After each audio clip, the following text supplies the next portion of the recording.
race in Baku for us. So, yeah, I'm looking forward to this weekend. I might regret saying I'm looking forward to it. And I'm sure Carlos is as well as the homeboy.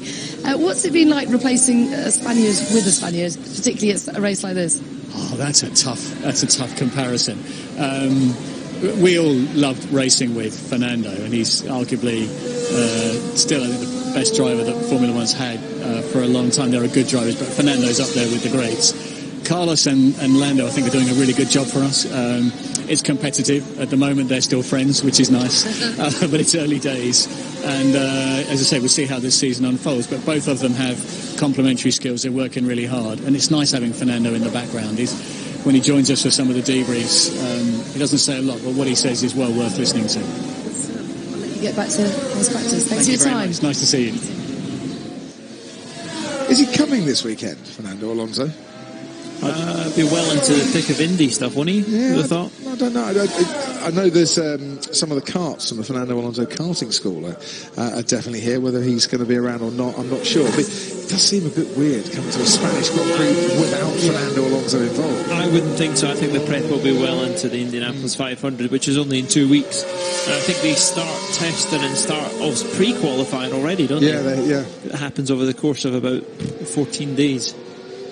Just to get properly lost. So it's Carlos Sainz then representing the hopes of the Spanish nation, and if Lewis Hamilton is going to go for a lap here, wonder if you want to take us through, or is he doing some aero testing down the main straight? I think he is actually. No, he's getting up to top speed, just the end over 300 kph, and ease the car to the left-hand side. And you don't want to attack turn 1 too aggressively, because that will compromise turn 2. He's certainly not on a massive push lap at this stage, lifting in turn 3. That's usually flat out.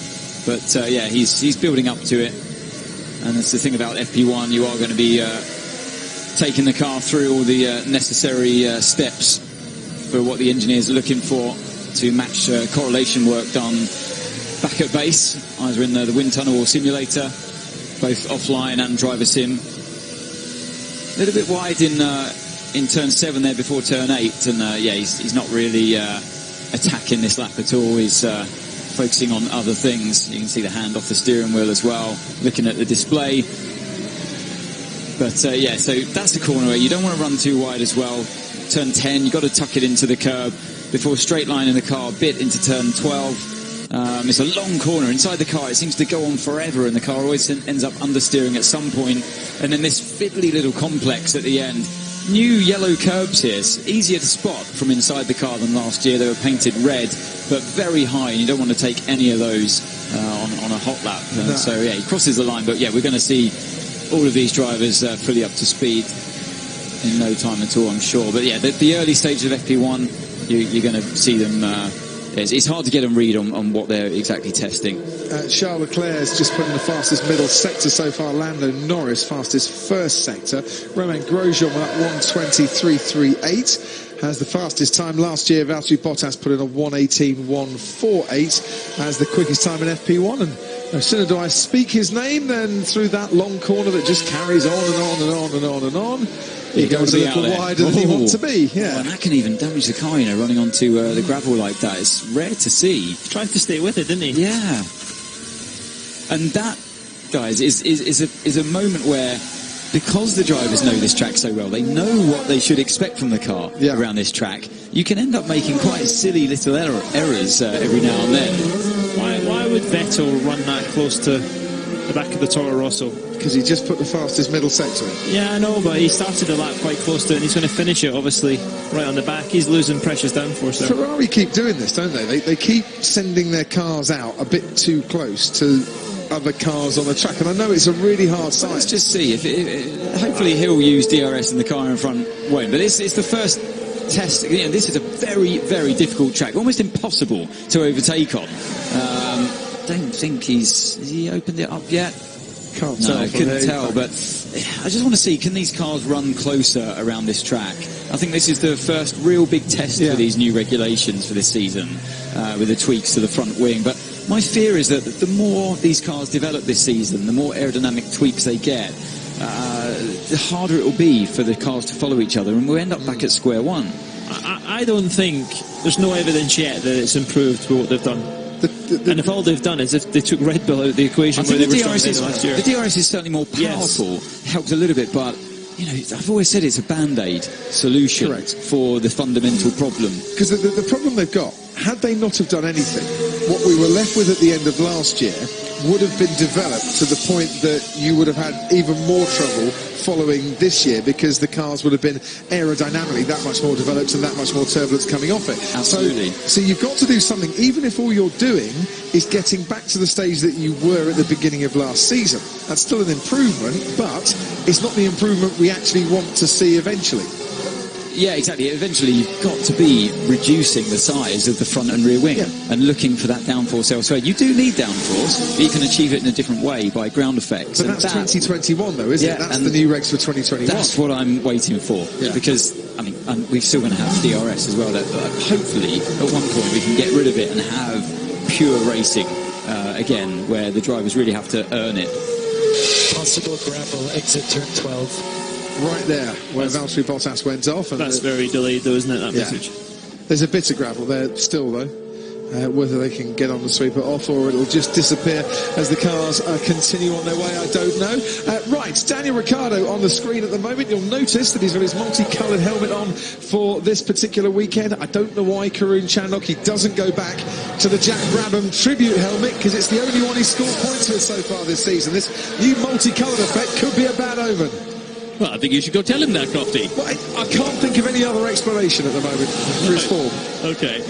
Should we? Well, since you were talking about Daniel and Renault, let's talk about their engine upgrade, because they've been in a race against time to push through the new internal combustion engine. So it's the actual old school engine, if we like, not all the hybrid bits. It's actually on all four cars is what they planned for this weekend, which is, of course, the two Renaults and the two McLarens. I believe that today, because Nico Hülkenberg had that big blow-up in Bahrain, he has stayed with the old ones for today, I believe, and it's only Daniel who's got the new one. McLaren do have the new ones in, which was a very late call. They only made the decision yesterday. Ooh. Sorry, Karun, I'm just going to cut over you a little bit there. Max Verstappen out on the track, getting a bit tangled up with Valtteri Bottas going through the chicane there. Bottas was dreaming there. I'm not sure what he was trying. He was trying to open up a lap, but that was very close. I'd be interested to see if they want to have a look at that, because it was very risky. Verstappen did not enjoy that 1 iota as Vettel goes fastest by 0.4 of a second. 9/10 back to Bottas. Karun, down to you again. Yeah, indeed. And in fact, just to sort of sum up, Renault have talked about this. It's going to be more reliability and more power. Yeah, on the Simex. Yes, more reliability and more power for a longer period of time is what they're hoping for from the Renault power unit. I mean, let's be honest, guys. They have had a pretty rough ride so far, haven't they? Hulkenberg, if he uses this, he's already going to be on his third internal combustion engine, which means that we're going to have, penalties, or he's going to have penalties inevitably fairly soon. I'm just going to, get the camera here, because we've got a McLaren coming in with a load of Flowbiz with our Renault engine. And this is Lando Norris, who's come into the box. Now look at the rear wing of the car here. These straights you can see on the rear wing of the car. This is an update that they've got this weekend, along with the boomerang that I was mentioning earlier on the barge board. He was a bit too quick to pull away for me to actually walk around with that bit of the car. But, McLaren hoping to benefit also, of course, from that upgrade this weekend from Renault. Thank you, Karun. Problems for Nico Hülkenberg. As yet, Daniel Ricciardo, as you rightly say, the only one to take the engine upgrade, but Hülkenberg and the two McLarens to come. Right, boys, you've seen a couple of replays now, the Verstappen-Bottas incident. Looked like Valtteri was going off for a very early siesta, quite frankly. Yeah, there was one shot where I saw a few cars in front of Valtteri. I like to see from Valtteri's point of view from the onboard, but yeah, certainly didn't expect a Red Bull to come up at him on the second to last corner, but yeah, I can see why Max would be a bit annoyed about that one, but yeah, luckily they didn't collide into each other. The year Max won here in 2016, the track was, I wouldn't say chewing up the tyres, but there was a bit more deg than you would normally expect. around Barcelona. It was a 2-stop race. I wonder if we're in line for that again this weekend or not, as Hülkenberg goes wide at turn 1. I don't know, because last year, if you remember, Vettel was, they had a virtual safety car. Yeah. Fairly late on in the race, and Ferrari were the only team really to pit at the sharp end, and he was in second place at that point, thinking that the new tyres would be a huge benefit. Mercedes didn't pit, and Red Bull didn't pit, and they beat him. Yeah. So yeah, it goes to show when something like that happens that around this track the deg is usually quite low. Yeah. So that, for that instance, it didn't help Ferrari by washing on a new set of tyres. We had a resurfacing last year in Barcelona. We've not had one this year. We've still got that thinner gauge, which obviously came in for this race because of the resurfacing last year. But so I think it's probably still going to be a similar story to last season, in that the tyres will go quite far in the race, and you don't ever really want to give up track position, even if there's a late virtual safety car like we saw last year, and another case where Mercedes and Red Bull read the situation properly, and Ferrari threw away a second place. That's time from Sebastian Vettel's just caused you to raise your eyebrows, Paul Aresta. Pretty healthy, isn't it? Yeah, it's not bad. I know he's on the soft tyre versus Bottas, who's on the medium, but you can see Bottas having some big issues there at turn 12, isn't he? He's not happy there at all. Mercedes just not connected with the front and rear axles together. Saw the Ferrari in the shot before, and you were just going to come in there. He had a similar thing, but much smaller, and was able to control it. But to do an 18.4 and be 8 tenths in front of your teammate as well, he's coming here to means business early on. The Mercedes had a lot of oversteer into that corner last year as well. It's something they had to work hard on to try and eradicate, and they did for the race. And for quali, of course, Lewis, Mercedes locking out the front row.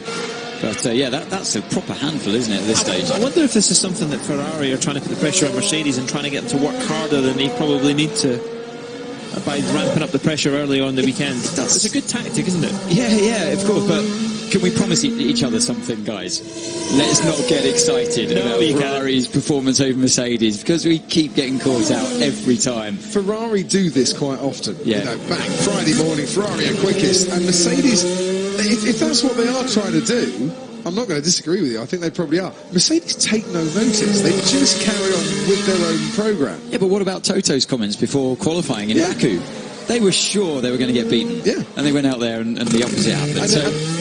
It was really interesting. So after qualifying, so we went off air, and I saw Toto wandering through the paddock, and I stopped him and I went, "No, you're a complete liar, Toto Wolff. I'm never going to believe a word you say again." I don't think you were the only one as well. No, because then one by one, you, and then Simon, and then Karun, I think Paul, you came up as well, and every time someone joined the conversation, that you joined it with, well, "You're a blooming liar, Toto Wolff. You know, what's going on here?" And his point was, I wasn't lying at all.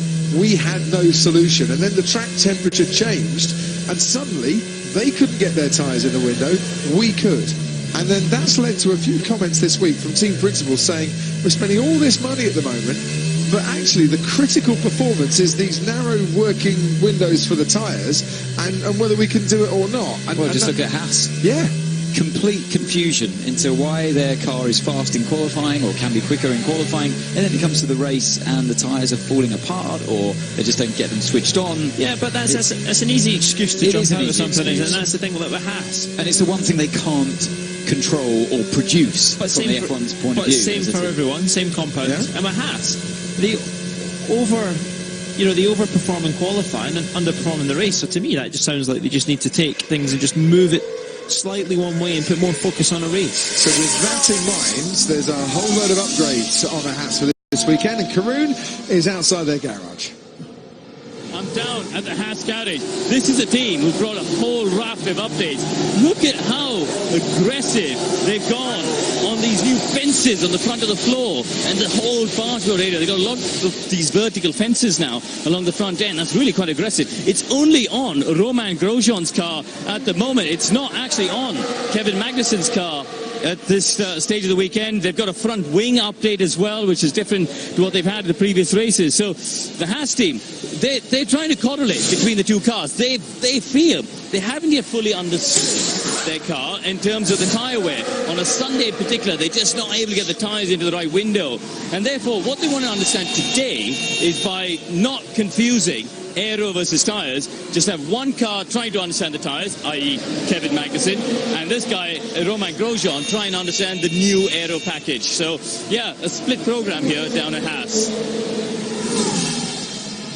Because they're desperately trying to understand, and back-to-backing is the only way to do that. And it doesn't surprise me, Paul, that it's only on one car, because they want to try and have a normal day for Kevin Magnussen and then solve a few issues with Romain Grosjean. It's proper teamwork, that.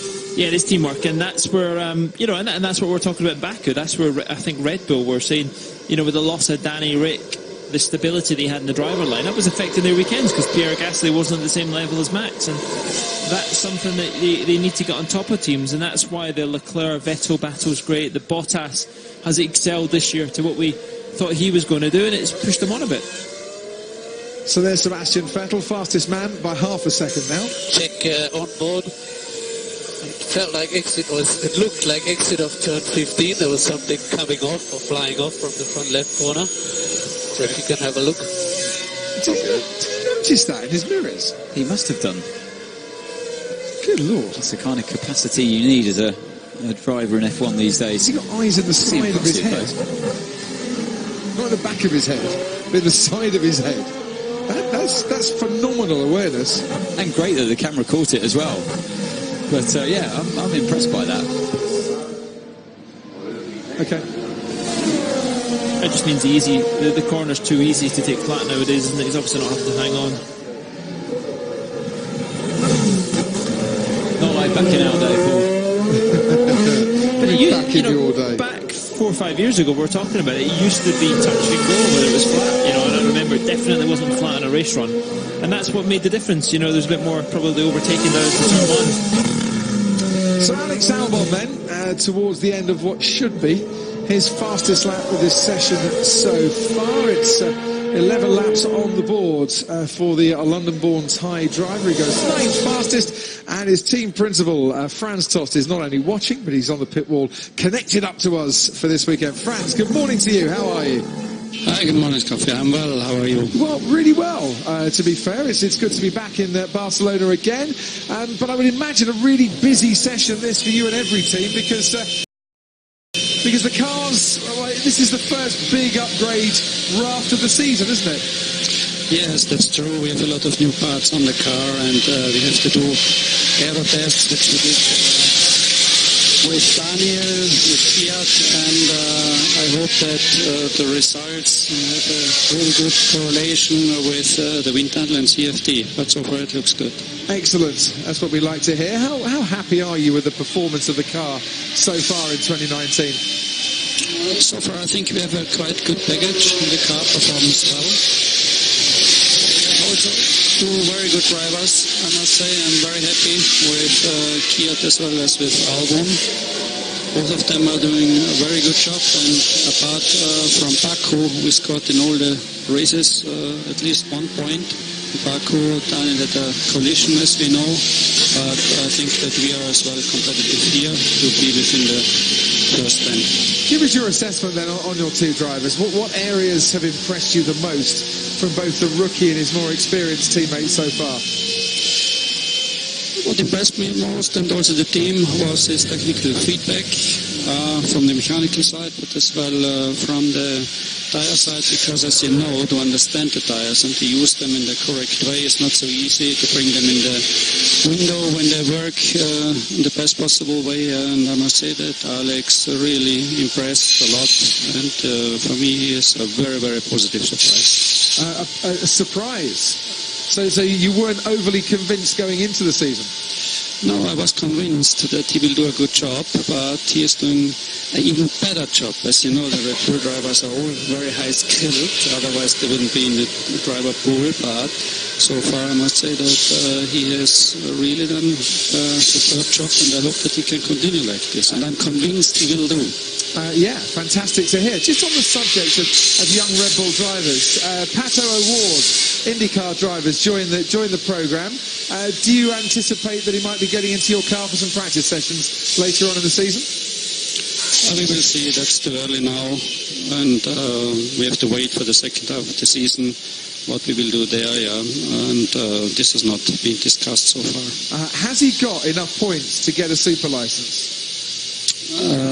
Up to now, not as far as I know. Right, because I've seen differing reports, which is why I kind of checked it out. But interesting that for the first time since, Scott Speed, you've got an American driver as part of the programme now.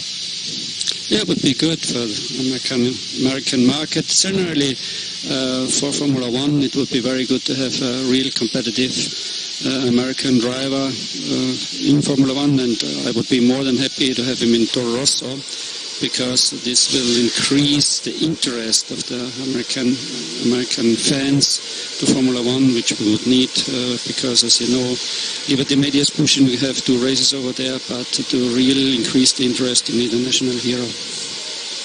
Thank you very much indeed, Franz. Good to talk. And I didn't think we'd be talking about drivers from the North American continent, but Pato O'Ward, Mexican driver, from Mexico is part of North America. I have to refresh my geography every time I mention Mexico. But I think he's a really exciting talent, a terrific chap as Not well. Irish, basically. No, like many mistaken for. No, not like... including myself, to be honest, when I first started watching IndyCar. Irish drivers in Formula One, Tim O'Glock and Nick O'Rosberg. Very good. That was the guy. Alain Prost is French, will always be French. I cannot make a joke at Alain Prost's expense. I refuse to do that. There's far too much respect on that one. So far, Sebastian Vettel, as we get now to the tyre handover stage and we give back the tyres we used for the first part of the session, is out in front by half a second for his teammate Charles Leclerc.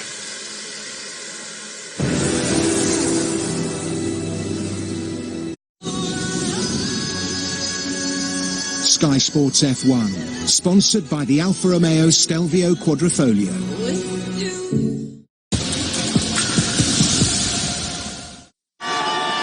They travel to the game in Spain. I hate them. If by hate you mean you're extremely jealous because you wish you were there, but instead you're in Watford watching Gareth from Accounting run in a wet t-shirt?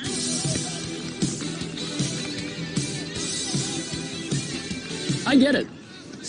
Thanks, Captain Obvious. Don't hate like their trip. Book yours with Hotels.com and get a reward night at thousands of properties. Hotels.com. Be there, do that, get rewarded. Right, lads and ladies, let's have man to man, man to woman, woman to man, or woman to woman marking. Carl, Sintra, you're our fox, and Vixen in the box. Brian, you keep your striker in your pocket, but only metaphorically. Man on! Woman on! Person on! Person on! It's easy to mess things up these days. That's why we do money back specials, so not all mistakes cost you as much. This weekend, it's money back as a free bet if Mane scores against Wolves. Paddy Power, home of the money back special. And the business of chip. Shall we order a takeaway? Did somebody say just eat?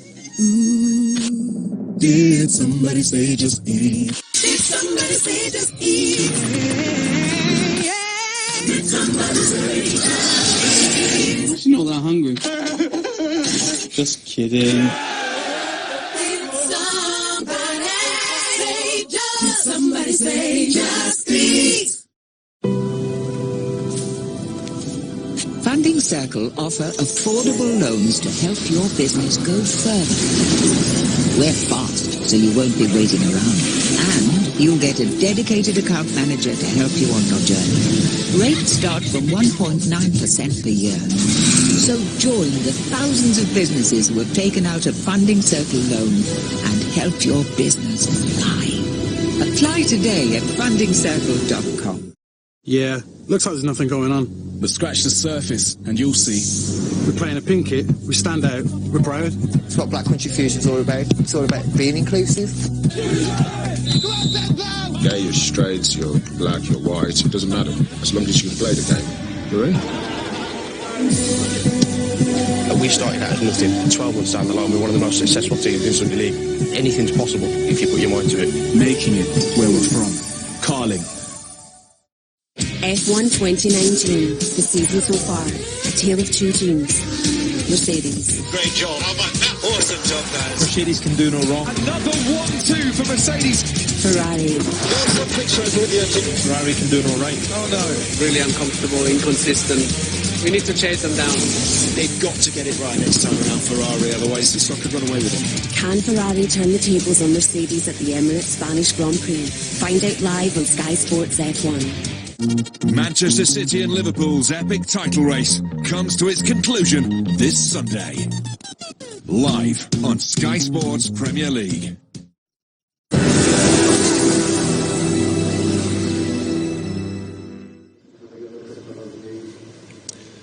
So we're just looking here at the engine cover on the Ferrari and the shark fin, which has been slightly changed for this weekend. Just part of a package at Ferrari and next door but one and next door but one but one but one. They've all, the teams, brought brand new upgrades that would have been in the system right at the start of the year, but obviously take quite a while to get built and made and tested. Karun, where are you now?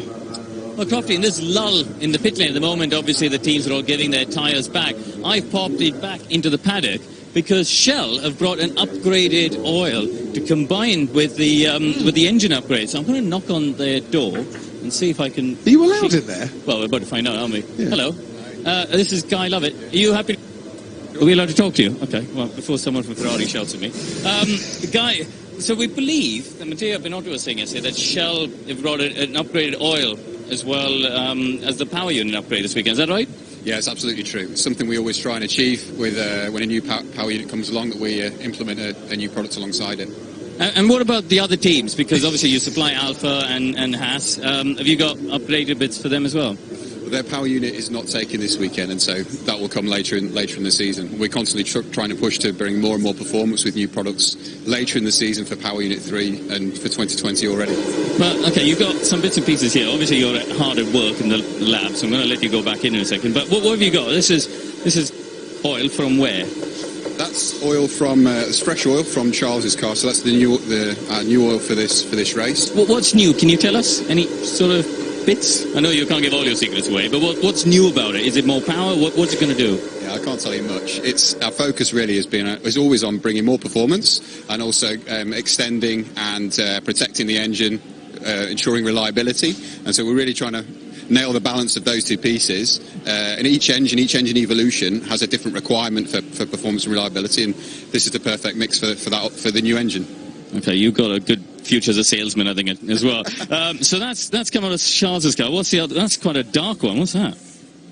Let's have a look at that on the camera. Wow, where's that come from then? Same car, but this has covered a few kilometres, and so it's essentially what the engine goes through when we fire it up, and it runs a few kilometres on track. The temperatures involved in an F1 engine are extreme, and the oil has got to try and lubricate and protect the engine under those extreme temperatures, and it's inevitable that we have some discoloration through the thermal cycles and by it taking on some of the combustion components. All right, listen, I can hear cars back on track, so I should let Crofty do his thing, but thank you very much. No, but we were loving that, Karun Chandok, and we loved the moment as well that Matteo Binotto came out of the garage, saw you talking to Guy, and kind of raised his eyebrows and then went back off again, just after the point where you said, I don't think I'm allowed to talk to you. It was a brilliant piece, Karun. Thanks so much. I really think you're in trouble. So if we don't see you again, love you lots, right? I'm going to be locked up in the back of this truck somewhere. We were going to shout, he's behind you, but that was a bit too pantomime, to be fair on that. It doesn't look like normal oil you put in your car, does it? And No. that's the intriguing thing about Formula One, is the research and development that goes into it. And like you were saying, it's all performance, but in the consideration, you've got to keep that reliability there, and you can see the difference when it does go through those temperatures and seeing the difference. I think it was a great insight, absolutely great insight. So at Toyota, when I was doing the WEC stuff with them, they had an engine upgrade, but they went through some early problems with knocking. Yes. So detonation in the engine, yeah? So and knocking, in WEC, knocking is where the pistons are not kind of going up and down in the way they want them exactly, to. the spark rate, yeah, it's detonation. So now, usually in Formula One, if you're getting knocking, you would counteract that with the fuel or the oil. Yes. But in WEC, you have a spec fuel. So it was down to the engine design to be a bit more clever and work around it. So not only do they find more power that way in Formula One, they improve reliability. And it's all about the oil we're seeing there. Amazing how it darkens over time. And like you said, that's tiny bits of the discolorations, tiny bits of metal and swarf from the engine coming off and changing the colour, and obviously the heat cycle literally burning that oil as well. And so they'll take about 50 different fuel and oil samples over the course of a weekend from the 2 race cars at any given team. And I know a story from down at Red Bull, from the Chinese Grand Prix last season, I think it was, where by doing the testing, they found some metallic components in the oil and said, these shouldn't be here. We might have a bit of a problem with the engine. And they actually managed to save one of Max Verstappen's engines last season by doing an oil sample and finding something that shouldn't be there. Had it have been left in for the rest of the weekend, would have caused too much destruction. It would have blown the engine up. Yeah, it's an amazing science, and yeah, so much power. You know, you can gain or lose up to 10 horsepower from just your oil and fuel combined. So yeah, they're on the hunt all the time in Formula 1, every avenue of performance. I'm with you. I do find this sort of thing fascinating. Got a book out. What are you looking at? I've got a book out because you know I like my stats. Yeah. Do you? The oil, you don't say. Yeah, the oil film protecting the race car's gear teeth, yeah, is about half the thickness of a human hair. So that protection, with all the temperatures and you know, everything that it's got to guard against, half the thickness of a human hair over those gears, which I just, when I first read that, thought was incredible. But what's quite cool as well is, you know, we're in overnight part firmly, so what it means is generally you can, I think you can top up the oil, obviously, overnight to do it. But back in the days when they used to have qualifying engines and they could change the gearbox, they used to run literally nothing for those qualifying laps. It was just all about pure performance, whereas now they've probably got the same amount of oil in there, but they've just got it so thin and it works and it lasts a distance, and that's where it's all extended. On the topic of oil, Robert Lowry, do teams still burn off oil in the engine, or has that been banned completely now? Well, officially, it's not allowed. Unofficially. But ask them how much they use over the Grand Prix. Yeah, they probably use more oil than you would be expecting to use, Paul, but whether that means they're burning more oil than a rotary engine, I think. That's the answer. Yes. And someone points out that we were talking about Pato O'Ward.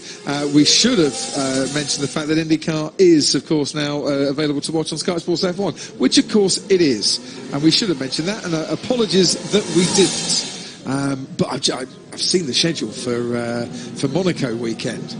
From 12:30 all the way through until late at night. If you are a motorsport fan, Sky Sports F1 is the place for you, because when we go off air at Monaco, we go on air at the Indy 500 as well. It's a brilliant day for all motorsport fans. And I'm actually looking forward, Paul, to seeing the Indy 500 this year, not in an airport lounge, because I'm staying in Monaco on the Sunday night.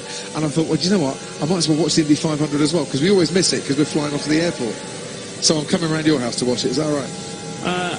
I'm not going to be there, Crofty, so if you look after the kids, yeah, why not? Not a problem at all. I think he's doing his hair that evening. That's fine. Just leave the front door open. We'll be all right. Right, Kevin Magnussen and his teammate Romain Grosjean separated by about 0.2 of a second at the moment. Yeah, and if you're down at Haas, you'd obviously be thinking, right, don't beat your teammates' lap times, because we want this new package to do the business. But I think the most important thing is for Haas that they've got to sort out the tyre issues that keep niggling them throughout the race. And they even if they've had the performance in qualifying, they're one of the only teams that can't keep that going through the race. So are they working them too hard? So they're switching them on really quickly for qualifying, and is that overworking them because Magnussen's been saying that after 2 laps we start going backwards? We don't know, they don't know, and that's why they keep suffering the same problems. You know, maybe their upgrades can help them.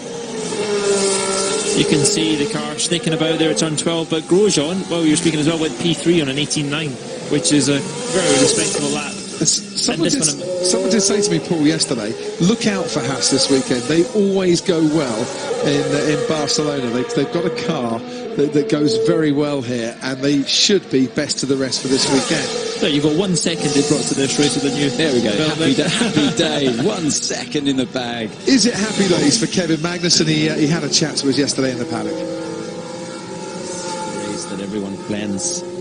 Most people plan to have an upgrade, so I don't think we'll be the only ones that have a few upgrades. So we'll see how it pans out. I think we've got a good car already, aero-wise, and I think our main problem is keeping the tires in the window in the race, because in qualifying it's been good this year, and yeah, that's where we need to find make progress. Yes, so Kevin Magnussen having a little explanation yesterday, and so far his teammate third fastest, Magnussen sixth fastest. Grosjean got the upgrades, Magnussen hasn't this morning, and there's a 1 second difference between them. Evan H says, I wish Pato O'Ward was Irish. Our record with F1 drivers is really not very good. Don't let Martin Donnelly ever hear you say that. It's interesting listening to George Russell there, complaining about the lack of front end in higher speed corners. And he apologised for it. He said he thought they could have gone more aggressive on the front wing, and for that yellow stripe Pirelli tyre, the soft, and as the medium, sorry. So yeah, getting that a little bit wrong, miscalculating the amount of grip that car would have in the high speed, and losing a bit of front end as a result. So here is Lance Stroll, DRS wide open on his way down towards turn 10. It's a great place. When we come here for testing, I do like to go and sit down by turn 10 and just watch who's confident on the brakes down there. That is probably the smoothest lap I've seen Lance do in an F1 car I've ever seen on screen. Yeah? I think he just looks in control, looks right, he's not overdriving it. He's been ahead of his teammates so far, but I think he's really in the zone. And it's having that confidence, isn't it, Paul, when you're inside the car. You've got a yellow flag in sector 2. Can't see what it is yet from the commentary box. No, I can see into sector 2, but yeah. So when you need the confidence, almost just to let the car do its thing and not overdrive it, and that's exactly what you spotted just then, Paul. In Lance, he's able to just not move the steering too much, not force the tyres too much, and let the rear kick out on the exits. Let the car snap around him. Yeah, Grosjean's been through the gravel a bit. You see on the right rear tyre. Hopefully he hasn't damaged any of that new lovely bodywork in the upgrade. Here we go. Let's just watch Grosjean for a minute. And down to turn 7. That is quite a lengthy trek through the gravel. Slowed it down and tried to keep the car as straight as possible. Did he compromise Carlos Sainz a bit as well? So Sainz was not going particularly quickly when I saw him on the way down to turn 10. Snap of oversteer just on turn-in. Can't see any bits of bodywork flying off, but you never know. Yeah, see that snap that just caught him out. Yeah. And see, this is why we need gravel. It's didn't sound too bad actually, did it? No, it's proper punishment. He lives to fight another day, but it's a proper punishment for a mistake. And yeah, you know, it shouldn't be easy really. And I like that corner. It's daunting when you arrive at it, especially if you've got a bit of a tailwind. Takes the car away from you as you turn in, and yeah, you know what's coming if you push too hard. So do you think Lance Stroll has had a tendency to overdrive the car at times? Has that been part of his problem? And is that to be expected from, you know, what is he, second youngest driver on the grid? Of course, you know, and you drive with a certain desperation when you first come into Formula One. You have to prove yourself, and maybe you're in a car that can't deliver the goods, and you're up against a more experienced teammate, say, and yeah, you haven't got the confidence in yourself just to slow things down. And you know sometimes when you're really in the groove, it's almost like time slows down, and you've just got more capacity to let the car roll into a corner, not to outbrake yourself too much and risk locking up the front tyre. You find this new level of where it all just slows down, and that's when you know you've mastered your car and the art of driving it. Valtteri Bottas on the soft compound tyre, finding things a lot easier than he was on the struggles on the medium. Crosses the line with a 1:17.9, 4 tenths up on Sebastian Vettel, 2 tenths up on his best time from last year. And Hamilton down on Bottas, quite sizable margin actually, half a second. I was just watching it, he's already 3 tenths down before he got on the brakes at turn 10, which is at the end of sector 2. They were separated by less than a tenth of a second here in qualifying last year. So Valtteri is no slouch around this track in quali, but in the race, Lewis was able to beat him by just over 20 seconds. The theory is this weekend... He made a mistake somewhere. Down at turn 8. A little bit wide, didn't he? But I wouldn't say that cost anything. They called the sausage curve though, didn't they? Yeah, but it's not half a second's worth. It's a little bit late on the turn-in into turn 9 as well. the theory is, if you speak to paddock observers as we do, that if Valtteri Bottas can beat Lewis Hamilton or be pretty much neck and neck this weekend, then he is a distinct championship challenger on a track where he's not necessarily competed with his teammate over the years. I think Valtteri starts the year strongly because, even last year as well, because he goes to circuits that suit his style. He prefers the car that's a bit more front limited, with a stable rear end, and Lewis doesn't mind having a car that's a bit more direct, a bit more nervous with the rear moving around on the entry. And that's why he's not suffers, but that's why he finds it a little bit more challenging in circuits like Sochi, where again Bottas is usually strong. Baku, he admitted. Tyre prep was terrible. Rear tyres are done. So maybe they're running a bit too much pressure in the rear tyres, and the rear tyres have gone away in all these high-speed corners. So he's saying that the preparation of these tyres wasn't great. Maybe it's him driving too quickly on the outlap, who knows? But yeah, this is what the teams talk about, and they know that that this preparation is vital these days. Just watching how many cars are on back of laps. Right, well, we watched that. Down to Karun. Yeah, Anthony, just to pick up on your point here at Mercedes, the mechanics all came out for Lewis Hamilton. He chose to drive straight through, and I think he's going to do a practice start at the end of the pit lane. Talking about the tyres there, just speaking to some of the engineers, the minimum pressure this weekend on the rear is up to 20.5. I know talking about tyres isn't particularly interesting for everybody, but it is quite important at the moment in Formula One. Well, very important. So 20.5, but with a lower blanket temperature, of course, that we've got this year, equates to about 3.5 psi, higher than what they had last year. And this is why that these rear tyres, you can see that, rear, towards the end of the lap, really suffered. Sector 3, from turn 10, turn 12, and again the last bit through the chicane and coming out is all about traction. If the rear tyre pressures and temperatures get too high, and this is symptomatic of these Pirelli tyres, once they get up, it's really hard to bring them back down. I remember racing here with the Bridgestones, and if you had a bit of wheel spin coming out of the turn 10 hairpin, you could still bring the tyres back down before the end of the lap when you came to the start-finish straight.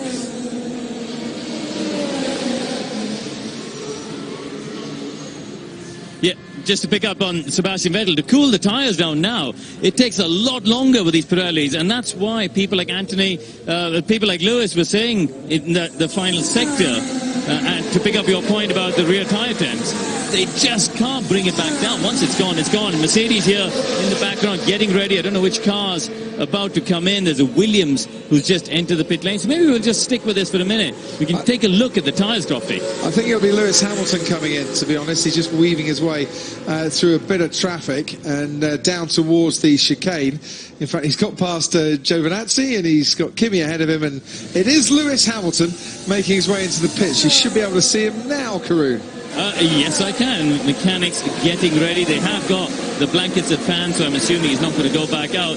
This is a good chance to take a look at the front tyres perhaps before they put the blankets on. There's no real graining on there. As I said, this is a circuit that does get used a reasonable amount. They've still got that new front wing on the car, of course, this weekend. But, yeah, Hamilton not sounding particularly happy. The track temperature's just got to 40 degrees, by the way, guys, and they're expecting it to be high 40s around the time of qualifying and the race. So certainly keeping those rear tyres cool in the final sector of the lap is going to be massively important for qualifying. And of course, it's those rear tyres that you are going to need to get you out of the slow corner at the exit of the chicane. And then on to the final turn 16. It's even an accelerating. Norris behind, outlet, coming through. We need to box, Max. Box, please. Awareness there from Max Verstappen's race engineer. It's an earlier message that we saw just to let him know. You might want to talk to me and have an issue, but there's someone behind you, so just be a bit careful. No, you need the rear tyres to still be alive, to still give you grip, because you can lose, Paul, so much time if you're getting wheel spin and not a good traction out of that final chicane. It's not just about the traction. Yeah, sector 3, you'd feel it's a lot about traction, but his corrosion in turn 12 exit. We've seen a few drivers run wide here. Yeah. Vettel did it a few moments ago, and I don't know why they're finding it so difficult there. It's a bit of a crosswind up there. But he did that very late in the corner. And the hand goes up in the cockpit. I don't know why. He's trying to blame the other guy in front of him, but that was a pure driver error. And this is Vettel's one. No, Vettel's on a decent lap now, isn't he? Double purple, which is the best of anybody. He had a horrible first lap when the tyres were fresh, but tyres are clearly staying a lot longer than what Hamilton's saying on the Mercedes. The Ferrari's able to just keep going quicker and quicker and quicker. So here we go. And it is. This is out. 1:18.0. So Bottas put in a very good final sector, but that's when you really need like we just talking about, that traction from the tyre, and that's if the tyre's going to give up anywhere in performance, it's going to be sector 3 around this track. But that's a decent lap by Vettel to have a cool off and go again, especially around here, because like you say, controlling the rear temps when you get the exit of turn 9, there's just nowhere for braking for turn 10. So Valtteri Bottas against Sebastian Vettel, just a tenth between the two. Karun, you got a question? Yeah, Anthony, I was just wondering, in pre-season testing we saw Ferrari struggling against Mercedes, not really struggling, but they were slower than Mercedes in the final sector. And if we think back to the trend across the season, entry to slow-speed corners, that Mercedes has been really, really strong. And I wonder if that's something we're going to see this weekend. That final sector is all about slow-speed corners, isn't it? Well, yeah, and Baku as well, slow-speed corners. So, yeah, and the car was performing well there. It's something that Mercedes worked really heavily on. Do you remember a few years ago in Singapore, they had a disastrous event, and it was actually Ferrari that destroyed them around there. And since that moment, they put in an awful lot of work to try and turn things around, really focus on why is the car not great around slow-speed corners, but it's been a complete sea change. And we see that the Mercedes now, even without running such aggressive rake like the other cars out there, which would normally help you in slow-speed corners, I mean, it's certainly in its change of direction, and they run quite a long wheelbase as well compared to the competitors.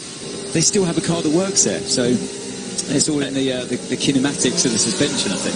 One thing when you look, Karun, the Mercedes, and especially Bottas, has been very nervous through turn 12 compared to the Ferrari so far, so it might be fast, but it's difficult to nail it. I'm just looking at the flags on the top of the grandstand at turn 10.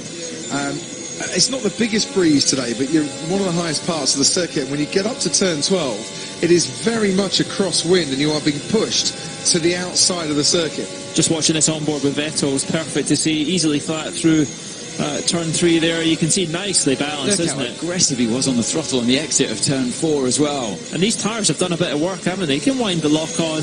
He's got no instability on the rear on traction as well. And wait and see when we get up to turn 9. So this is 7. Flat out through turn 8, up the hill. Is he going to lift for this one? The car in front? Yeah, a little feather off the throttle, but back on. So in qualifying, this has to be flat, doesn't it? And this is the sector the crew was just talking about, where Mercedes had a bit of advantage.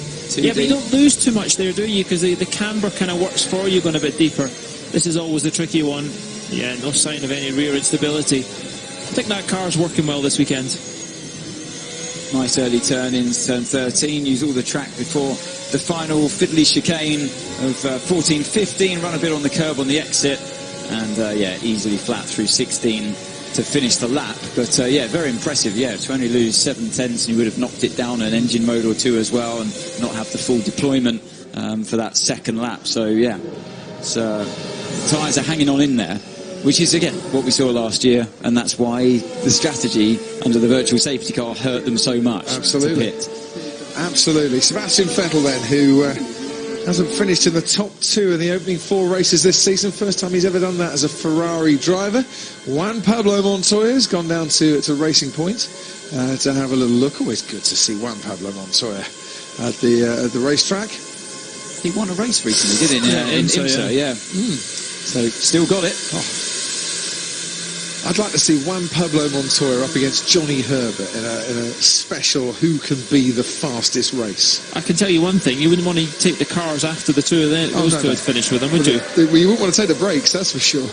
Because I think he would have made a fantastic addition to the lawnmower race we had at Silverstone, wouldn't it? Yeah. Kimi Raikkonen versus Juan Pablo Montoya and Johnny Herbert. Yeah, that's 3 guys for which bravery is tattooed on their heart, quite frankly. And if you've never seen that feature, with people watching, watch it. It's a gem. It's the bit when we first got to Whittlebury Hall and Ant and Martin and Johnny had a bit of a practice. and then you and Martin Brundle both realised that Johnny was a complete idiot and was quite happy to go around on 2 wheels most of the time. And it was a dawned on moment you. where I saw my life flash, which has happened many times before, to be honest, in my career. But yeah, that was.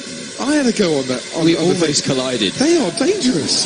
The guys who do the 24-hour lawnmower Le Mans, I have so much respect for you. The guys and girls who do that, because they're not steady Honestly, things to control. It's by far the hardest thing I've ever driven in my career.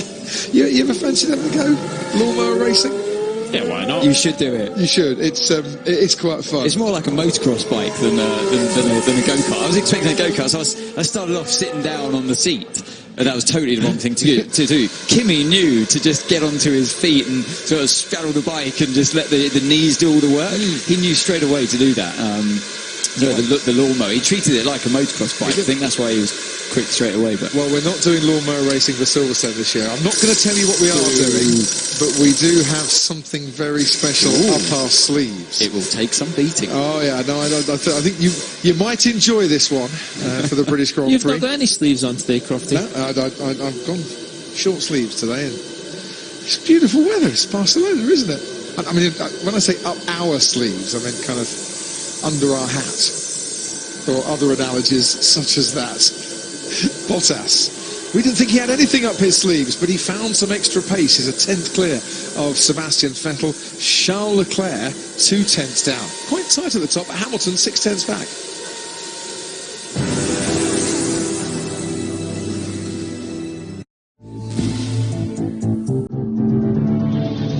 Go further, wherever you are. Sky Sports F1 coverage, sponsored by the Fairfax currency card.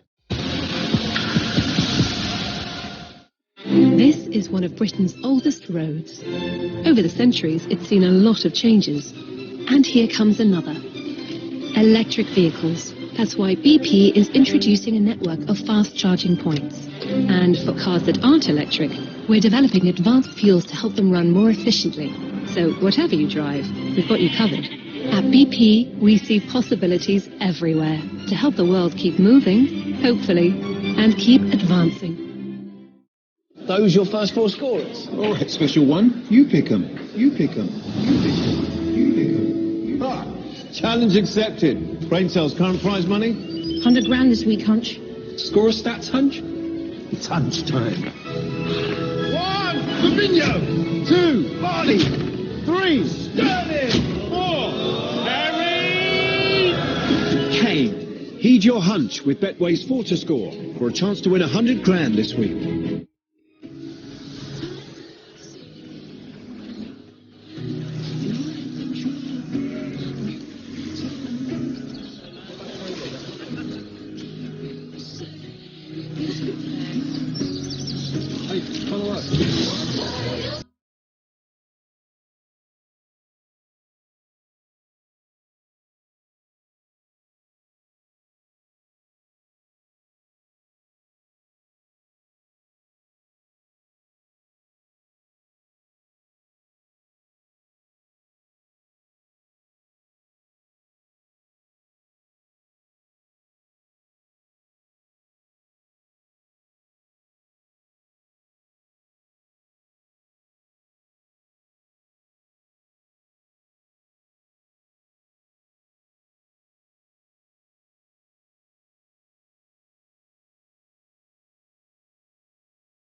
Out of the car, they've just taken the seat out, so some form of oil leak there for Red Bull, and that is going to be the end of the session here. Yeah, just a bit. Not the first driver we've seen with an oil leak so far this season. And taking the floor away after mopping up. So we've had our chat about oil, and now we're kind of seeing a lot of it coming out, which is not where it wants to be. And, well, that's a bit of a problem there for Verstappen, who's only put in 14 laps during the course of this session. So far this morning, he's down in 12th fastest, and you can see the mechanics trying to diagnose where that problem is. You think with oil leaks, it's fairly easy to spot where it's coming from. Yeah, but they're pressured systems, so and probably what they don't want to do is fire the car up. Yeah. Well, it's got oil, they can try and find where it's coming from, so they'll try and identify that, and they'll just go through it slowly. But clearly, it's underneath the engine where they're looking. But they've seen it on the data, so they will know what part is losing that because of all the pressure sensors. And they'll be running more sensors as well during the course of this session than they will for the rest of the weekend. As Robert Kubica crosses the line, 8 seconds down on that particular lap. Robert Kubica, who still has is it an honour? I'm not sure it is, of being the last driver running at every single race in 2019. He's finished all the races, but he's the last one to see the checkered flag at each one of those races, and he's been the slowest in Q1 as well. His return to the sport of F1 not necessarily going the way that he envisaged at the start of his talks with Williams. It's a good shot up underneath the car, isn't it? I'm sure Adrian Newey is loving the fact that everyone's now able to see the underside of the Red Bull. But it certainly looks like they haven't completely found where the oil leaks coming from. Yeah. And to the left and to the right. I mean, they've got a couple of hours, 2.5 hours to try and diagnose the problem in between sessions. Alfa Romeo haven't had a particularly strong session today in FP1, have they? No. We've got Kimi Räikkönen down in 18th out of the 20 runners we have, and Giovinazzi in 14th, a little bit better, but 6 drivers, by the way, this year have scored points in every race. So Hamilton and Bottas, and Vettel and Leclerc, and Verstappen, and Kimi Räikkönen. Yes. Yeah, he's had a strong start to the year. Well, it shows you what difference a vastly experienced driver can make to a team like Alfa Romeo. Yeah, exactly. No, he's enjoying his time as well at Alfa Romeo. There's no pressure for him. Absolutely. And, quite often you get the best out of yourself in that situation. I thought Giovinazzi was really unfortunate in Baku. He gets to Q3 for the first time in his career, but he's got a 10-place grid penalty because he's taken new control electronics, which is not his fault at all. And so all his good work kind of got undone a little bit. Down to you, Karun. Yeah, down at Mercedes, guys. And by the time I walked down here, I didn't actually see Bottas is out of the car. Floor off, clearly some sort of an issue. One of the senior engineers from the pit wall, Richard Lane, who I know, Anthony, you know very well, jumped off the pit wall, came here, lots of concerned faces. The chief mechanic, Matt Dean, I can see there to the left of the car. So, yeah, clearly some sort of issue. I have a feeling there was some sort of a leak here as well, because there was a bit of mopping going on just as I walked in. So, yeah, clearly all not well in the Mercedes camp either. They've been hitting too many curves. The curve's too aggressive here. No, usually it's not a punishing track on the car. They've not exactly made major changes when it comes to the curves here, to be fair, as Sebastian Vettel goes out into the sunshine once again for a few more laps. But if there was ever a circuit where your running was cut short, it would be this one that you'd take, because you do know what to expect from the car. And yeah, they've already put their performance run in. You've got a bit of a further understanding on the tyres and the balance of the car. I mean, we saw he had some pretty severe instability issues on the rear on the entry to turn 12, and maybe some of those slower speed corners. We'll maybe have a look at that after the session on the Sky Pad. I'll nip down after this. You'll to see me on that, but yeah, I'm going to have to love you and leave you. Sorry, Crofty and Paul. It's nice, isn't it? Got new friends now. Doesn't want to hang around with us. Me and the pad, you see. It's you go and talk to your TV. This is Valtteri Bottas's garage, and the floor of it. Something's still leaking down there, isn't it? Plenty of it as well, isn't there? Yeah. Karoon, I think you're down there. Yeah, I've just had a quick chat with someone and one of the Mercedes guys. Apparently it's an oil leak which caused a precautionary engine shutdown. So they're now still trying to investigate where the source of the leak is. They don't actually have an answer yet. I've lost a mirror. Right. Yeah, so George Russell, whilst the fixing is still there, the glass has gone. And I don't know which one it is, but as he's just saying to the team, yeah, I've lost a mirror. Did you get that? I've lost a mirror. It was obviously not enough for him to be coming in.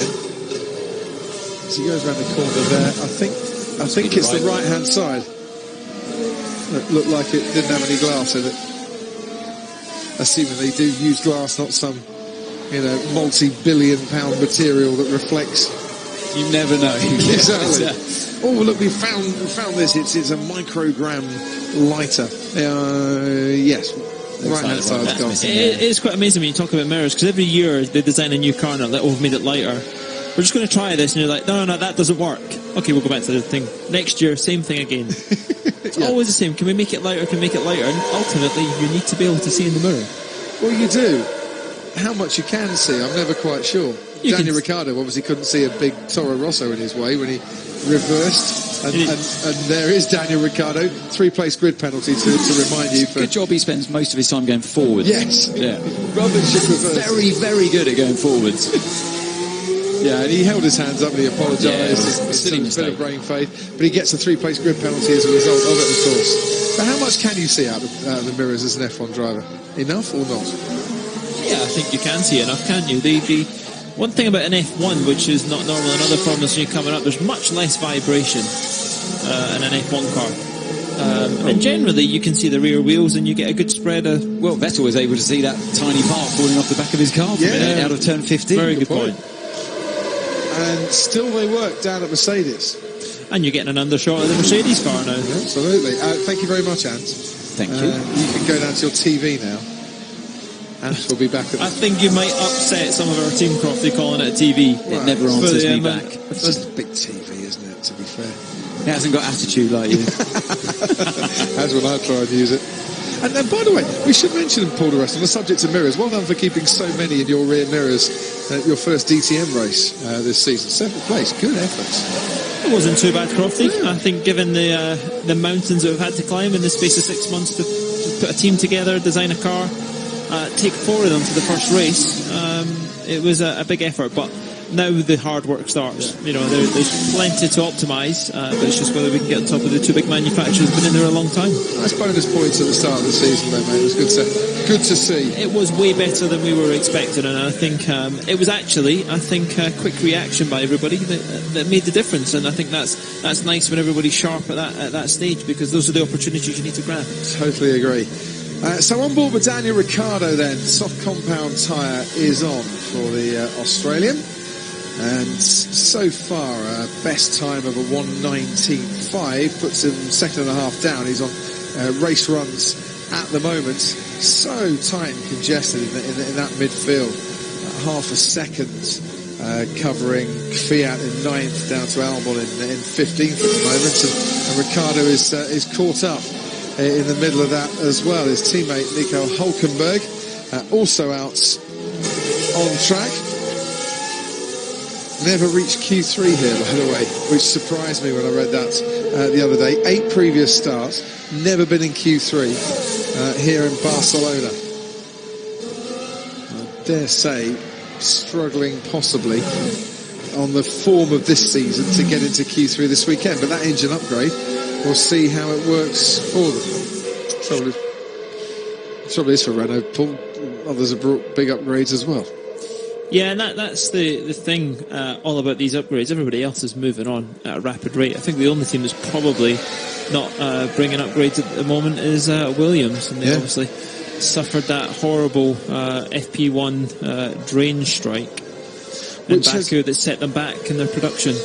Which their insurance company are dealing with the insurance company at the circuit. The circuit's insurers have agreed to pay, haven't they? Yeah, they'll be paying out for that. It's not going to cost Williams. It'll be paid for by the circuits.